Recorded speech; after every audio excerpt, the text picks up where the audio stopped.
que las ayudas van a alcanzar la cifra de 50 millones de euros.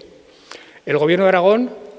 aportará el 60% de esos 50 millones, es decir, 30 millones. Las diputaciones provinciales aportarán el 20%, es decir, 10 millones, y los ayuntamientos de la comunidad aportarán el otro 20%, que son 10 millones. Es decir, los beneficiarios son hoteles y alojamientos similares, camping y aparcamientos para caravanas, otros alojamientos, restaurantes y puestos de comidas, provisión de comidas preparadas para eventos, otros servicios de comidas, establecimientos de bebidas, bares, tabernas, pubs, ocio nocturno, actividades de las agencias de viajes, actividades termales y balnearios, empresas de turismo activo inscritas como tales en el Registro de Turismo de Aragón, discotecas que cuenten con licencia de actividad como tales y empresas de ocio infantil que cuenten con licencia de actividad de parque infantil.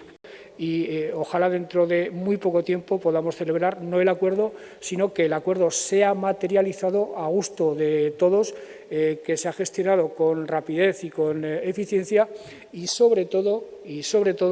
que el dichoso virus desaparezca pronto de nuestras vidas, que la actividad ordinaria de todos y cada uno de ustedes se reanude con normalidad.